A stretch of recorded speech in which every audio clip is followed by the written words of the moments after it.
하나님의 주권, 하나님의 섭리. 이 단어는 기독교 용어 중에서 사실 굉장히 중요합니다. 어제가 508주년 종교개혁 기념일이었습니다. 이 세상이 사람들의 손에 달려 있는 것 같았지만 하나님의 주권하에 있다는 것을 종교개혁을 통해서 또 다시 한번 우리에게 보여주신 것입니다. 내 마음에 들지 않는다고 하나님을 피하려고 해도 하나님을 피해 살 수 있는 것은 아무것도 없습니다. 사실 루터가 이 종교개혁의 길에서 벗어나고자 굉장히 애를 많이 썼습니다. 피하려고 얼마나 많이 노력했는지 모릅니다. 그러나 피할 수 없다는 것을 깨닫게 된 거예요. 교회는 하나님을 따르는 공동체다. 여러분 맞습니까? 그래서 우리는 하나님의 말씀에 순종해야 하는 것입니다. 그런데 오늘 우리 자신을 보거나 오늘 교회의 모습을 보면 하나님을 따르기보다는 내 마음, 사람의 마음을 더 따르는 모습이 있다는 것입니다. 그래서 내 마음에 들지 않으면 하나님을 떠납니다. 그러나 교회는 어떤 상황 속에서도 하나님의 뜻을 끝까지 따르는 공동체이어야 합니다. 요나도 그랬습니다. 하나님으로부터 사명을 받았지만 요나는 자신의 생각이 더 중요하다고 생각해서 하나님의 뜻을 거부하고 자신의 뜻을 따르게 되죠. 자신이 가지고 있는 편견, 자신이 가지고 있는 민족적인 감정, 이게 훨씬 더 중요했습니다. 그래서 사명을 거부하게 되는 거예요. 개인적 편견과 감정은 어떻게 보면 하나님께서 주시는 사명을 감당하는데 장애가 될 수 없다는 것을 우리에게 보여주는 거예요. 우리의 개인적인 감정이, 우리의 개인적인 편견이 어떠하든지 상관없이 그것 때문에 하나님이 내게 주신 사명을 감당하지 못한다, 이런 핑계를 댈 수 없다는 거예요. 하나님은 죄인이라도 끝까지 찾아가십니다. 죄인의 입장에서 보면 하나님이 찾아오시는 거죠. 구원은 언제나 하나님이 죄인을 찾아가심으로 시작이 돼요. 오늘 본문에도 보면 하나님께서 먼저 요나를 찾아가십니다. 그리고 하나님의 말씀이 아mit대 아들 요나에게 임했다라고 성경은 말씀하고 있습니다. 요나 1장 1절 우리 함께 읽겠습니다. 여호와의 말씀이 아mit대 아들 요나에게 임하니라 이르시되. 하나님이 요나에게 찾아가는데 어떤 방법으로 찾아가시냐? 말씀을 통해서. 말씀이 임할 때 하나님의 역사가 시작되고 우리의 평범한 일상은 소명의 삶으로 변화되는 거예요. 위기의 순간에 하나님은 언제나 말씀을 보내주세요. 말씀을 통해서 자신의 모습을 드러내시는 거예요. 말씀은 여호와 하나님 자신이시고 이 말씀은 구원의 방편입니다. 하나님은 요나에게 말씀을 주심으로 생명을 살리는 사역을 시작하신 거예요.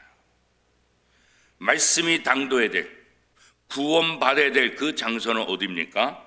바로 큰 성읍 니느웨. 2절 말씀 우리 같이 한번 읽겠습니다. 너는 일어나 저 큰 성읍 니느웨로 가서 그것을 향하여 외치라. 그 악독이 내 앞에 상달되었음이니라 하시니라.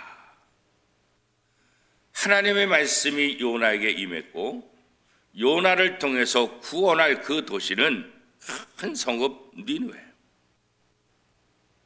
요나 입장에서는 적국의 수도, 이스라엘을 그렇게 괴롭혔던 적국의 수도. 그러니까 요나 입장에서는 개인적인 감정 좋을 수가 없어요. 개인적인 편견, 저 적국은 구원받아야 될 백성이 아니라 멸망받아야 된다. 우리의 원수다. 저 나라, 저 성이 잘못돼야만 우리가 행복해진다. 이런 생각을 갖고 있었기 때문에 하나님께서 그 큰 성읍 니느웨로 가서 하나님의 말씀, 구원의 복음을 전하라 할 때 거부할 수밖에 없었던 거예요. 그런데 그 큰 성읍은 어떤 성읍이라고요? 악독이 가득한 곳이라. 악독이 가득. 하나님의 심판이 임할 수밖에 없는 장소. 그런데 하나님은 그곳에 하나님의 심판이 아니라 하나님의 구원의 복음을 선포하라. 요나에게 이렇게 말씀하신 거예요. 하나님은 요나에게 말씀을 대언하게 하셔서 이 큰 성읍 니느웨 백성들, 악독이 가득한 그 백성들을 구원하시기를 원하신 거예요. 하나님이 이 큰 성읍 니느웨, 이 니느웨를 심판하는 것이 목적이었다고 한다면 경고하지 않았을 거예요. 경고하지 않고 바로 심판을 내렸을 거예요. 그런데 요나를 통해서 하나님의 경고를 주시는 목적은 심판이 아니라 뭐요? 구원의 방점이 있다는 거예요. 악독이 가득한 요나의 입장에서는 적국인 그 수도 니느웨. 그럼에도 불구하고 하나님은 그 니느웨가 멸망의 도시가 아니라 구원의 도시가 되기를 원하시는 거죠. 하나님은 이렇게 세상을 치유하기를 원하시는 거예요.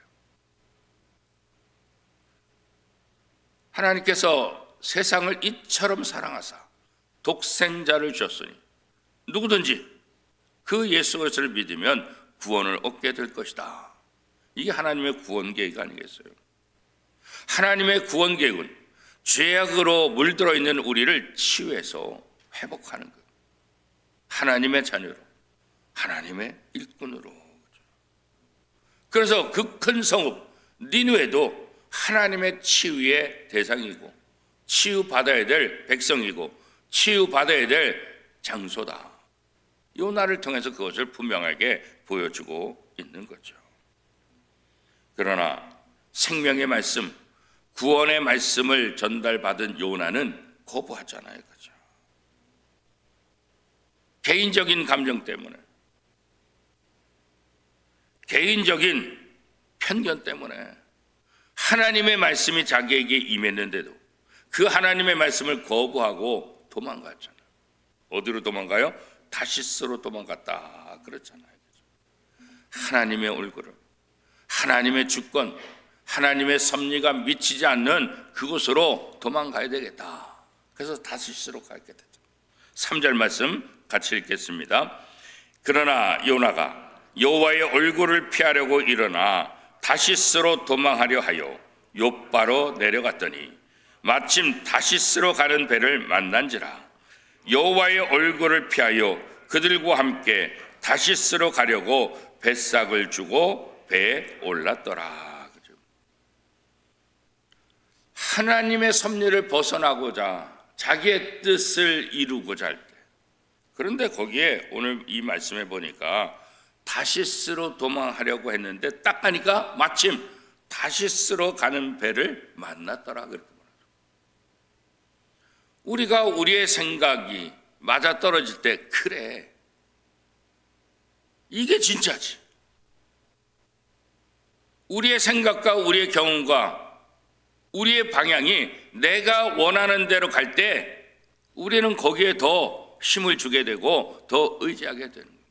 그러나 그게 유혹이라는 것, 그게 문제라는 것, 우리는 그것을 느끼지 못해요. 요나 입장에서도 다시스로 가려고 했는데 다시스로 가려는 그 배가 딱 자기의 시간에 맞춰서 있는 거 보면 그래 이거야. 얼마나 좋아했을까요? 그렇죠? 하나님의 주권, 하나님의 얼굴을 피해서 내가 그래도 도망갈 곳이 있다. 내 생각이 그래도 옳다. 개인적으로 얼마나 그런 생각을 했을까요? 욥과항에서 다시스로 가는 그 배를 탄, 다시스가 머나먼 곳이기 때문에. 왜요? 하나님의 낯을 피하려고 하니까. 요 가까이 있어서는 하나님의 낯을 피할 수 없고 하나님의 주권을 벗어날 수 없다고 생각해요. 내가 멀리 가면 하나님의 낯을 피하고 하나님의 주권에서 벗어날 수 있겠다, 그런 생각이에요. 그러나 하나님은 신이시잖아요. 거리, 공간 전혀 상관이 없잖아요. 우리는 우리의 생각에, 그렇잖아요, 멀어지면 하나님의 낯을 피하겠지. 그렇죠? 그러나 하나님의 낯을 피할 수 있는 곳은 없잖아요. 하나님의 주권이 임하지 않는 그런 곳은 없잖아요. 그렇죠? 결국 그는 비싼 대가를 지불하죠. 그 비싼 대가가 무엇일까요? 다시스로 가는 뱃삭을 냈다라고 말하잖아요. 멀리 가니까 그 뱃삭이 얼마나 비싸겠어요. 그러나 뱃삭만 비싼 게 아니라고요. 그렇죠? 순종과 거역은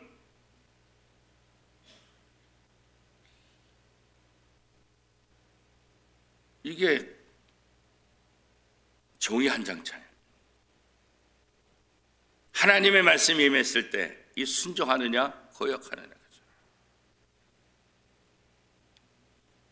하나님의 말씀에 불순종하고 거역하고 다시스로 가려는 이 요나, 어떻게 보면 때마침 배가 있었고 그래서 순조로워 보인 것 같았지만 결국 이것은 뭐예요? 하나님의 진노를 쌓는 행위라는 것을 깨닫지 못한 거예요. 하나님을 거역하는 사람은 무의미한 대가를 지불할 수밖에 없어요. 하나님의 말씀에 순종하면 되는데 하나님의 말씀에 불순종함으로 뱃삭을 내야 되듯이 진노의 대가를 지불해야 되는 거예요. 하나님은 도망가는 요나를 그냥 내버려 두실까요? 내버려 두지 않아요. 요나를 쫓아갔어요. 여호와께서 큰 바람을 바다 위에 내리셨다라고 말씀하고 있지 않습니까? 4절 말씀 같이 읽겠습니다. 여호와께서 큰 바람을 바다 위에 내리심에 바다 가운데 큰 폭풍이 일어나 배가 거의 깨지게 된지라. 이 폭풍이 왜 왔을까? 사람들은 알 수가 없어요. 요나도 알 수가 없었을 거예요. 그런데 하나님이 큰 바람을 바다 위에 내리셨다라고 말씀합니다. 요나가 하나님의 낯을 피해서 가고 있지만 하나님은 요나와 함께 가고 계시는 거죠. 사공들은 자기 자신이 믿는 신들의 이름을 불렀다라고 성경은 말하고 있어요. 그런데 이 상황 속에서 요나는 배 밑으로 들어갔다. 오히려 더 완악한 마음을 가지고 배 밑에 내려가서 잠을 잤다라고 성경 기록하고 있어요. 요나는 계속해서 내려가고 있어요. 집에서 욥바로, 육지에서 배로, 배에서 또 배 밑층으로, 그렇죠. 그리고 나중에는 어떻게 돼요? 바다 밑으로 내려가게 되는 거예요. 그렇죠? 그래도 하나님은 요나를 놓치지 않으십니다. 끝까지 요나를 찾아가십니다. 아까 4절 말씀해 보면 그 시작을 여호와께서라고 말씀해요. 여호와께서 이게 주어예요. 요나가 주인 것 같지만, 요나가 모든 것이 요나 입장을 생각하는 것 같지만 여호와께서 하나님의 주권하에 있다는 것을 다시 한번 우리에게 보여주고 있는 거예요.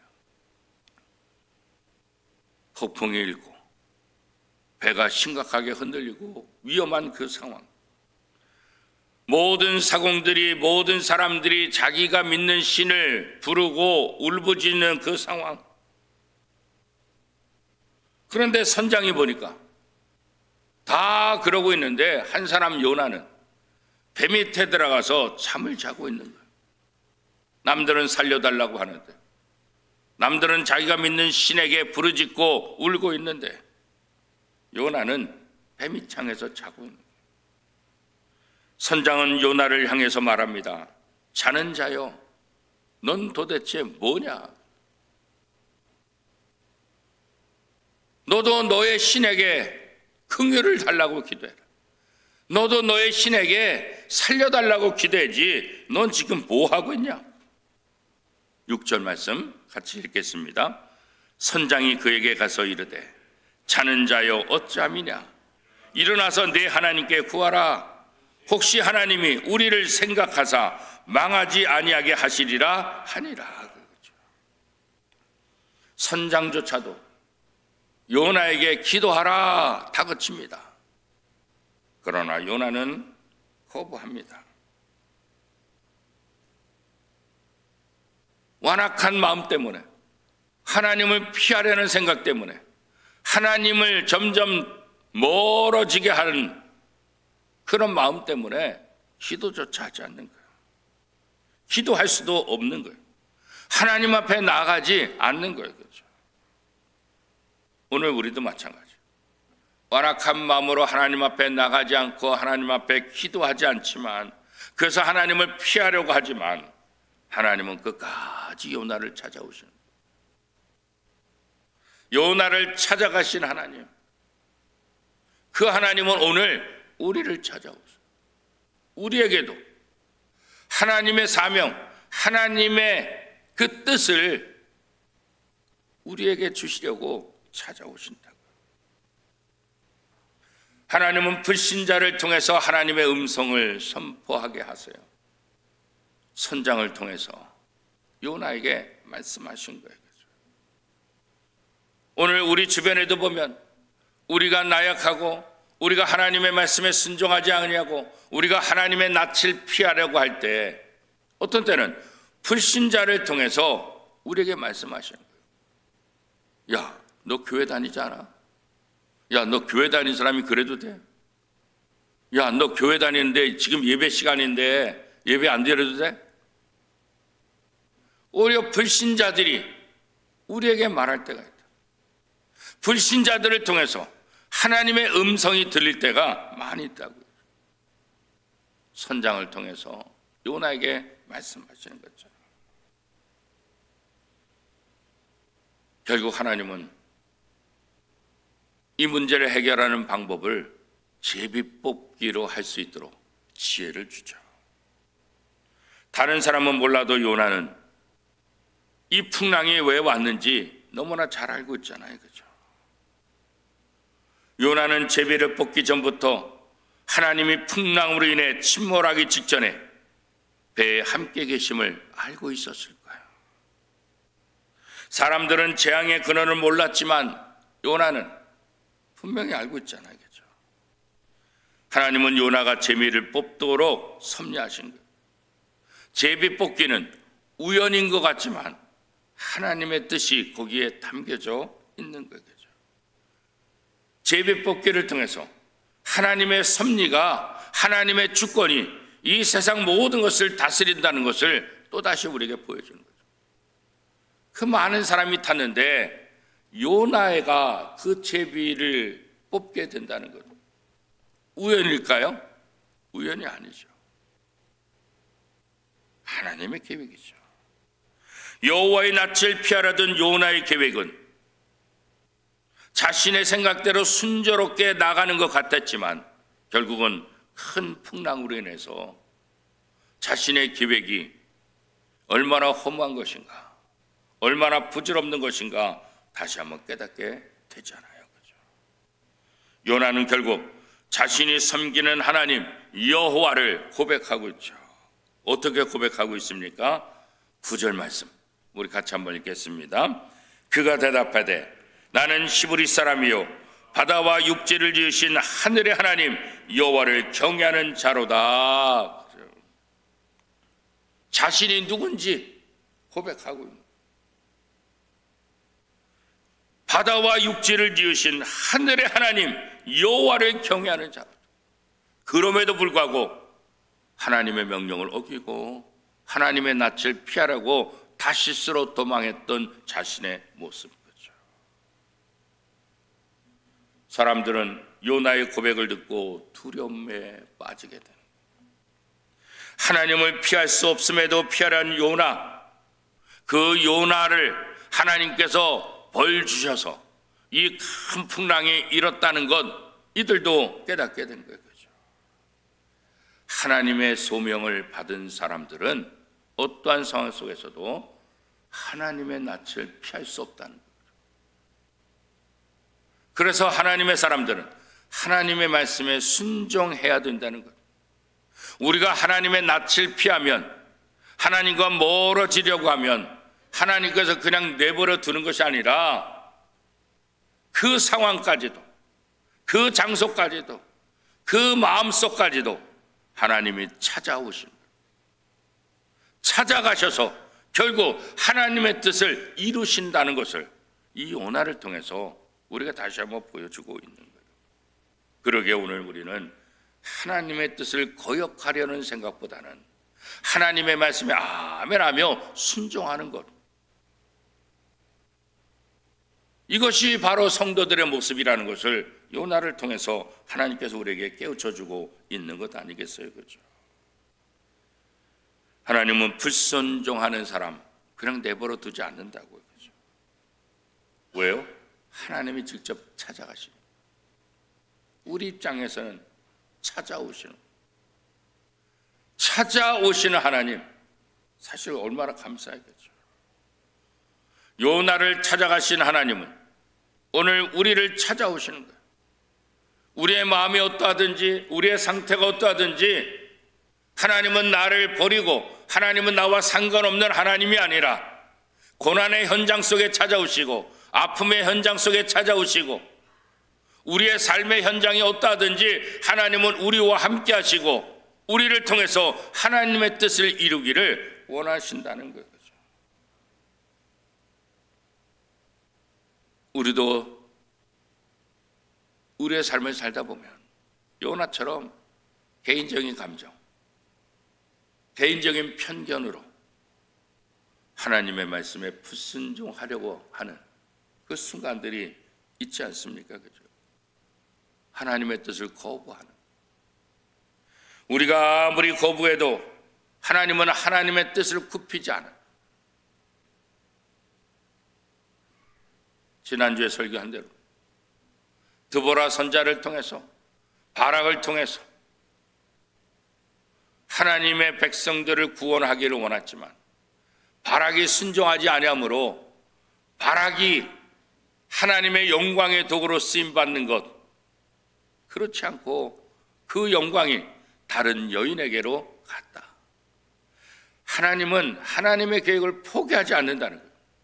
하나님이 약속하고 하나님이 생각하는 것들은 반드시 이루시는 거예요. 하나님은 약속을 철회하지 않았어요. 하나님의 계획을 철회하지 않는다고 그러죠. 요나를 통해서 분명히 보여주는 거예요. 요나가 도망갔으니까 그래 너 알았다 이렇게 하지 않는 거예요. 끝까지 요나를 찾아가셔서 다시 하나님의 뜻을 이룰 수밖에 없도록 만드시는 거예요. 하나님의 말씀 앞에 개인적인 판단, 그것을 다 내려놓으라고 우리에게 말씀하는 거예요. 하나님 앞에서 자신을 내려놓고 하나님이 내게 주신 사명을 소중히 여길 때, 그때 우리는 온전히 하나님의 말씀에 순종하게 되고 하나님의 뜻을 이룰 수 있는 거예요. 그럼에도 불구하고 오늘날 많은 성도들이 하나님의 뜻을 좇고 하나님의 뜻을 따르기보다는 어때요? 내 마음, 내 생각에 좋은 것만 하는 거예요. 내 감정에 좋은 것들만 하려고 하는 거예요. 입으로는 주님, 주님 말하고 있지만 주님을 주인으로 모시지 않는 거예요. 내가 여전히 주인이 되는 거죠. 그러면서도 주님 그렇게 말하는 거예요. 우리가 조금만 상처를 받아도 하나님을 떠나려고 해요. 하나님이 주신 사명 포기하려고 해요. 얼마나 쉽게, 얼마나 빠르게 해야겠죠.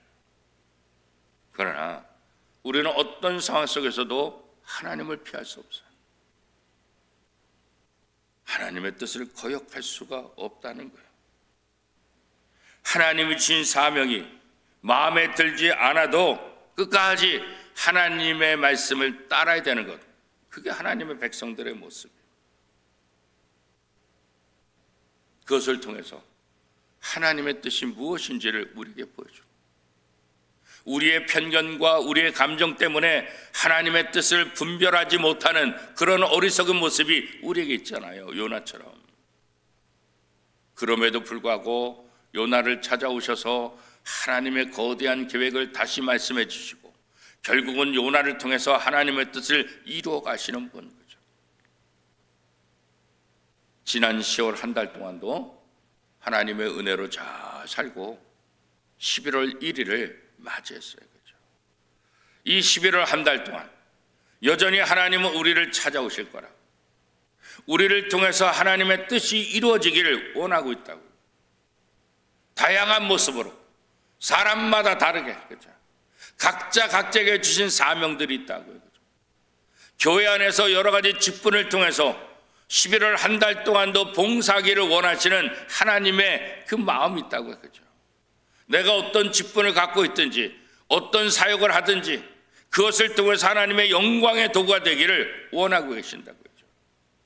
11월 한 달도 하나님을 외면하고 하나님을 멀리 떠나는 삶이 아니라 내 개인적인 감정과 편견에 휘둘리는 삶이 아니라 하나님의 말씀에 아멘하고 순종함으로 부족하고 연약하지만 우리를 통해서 하나님의 뜻이 이 땅에 이루어지는 것을 다시 한번 확인하는 하나님의 도구가 될 수 있기를 축복합니다.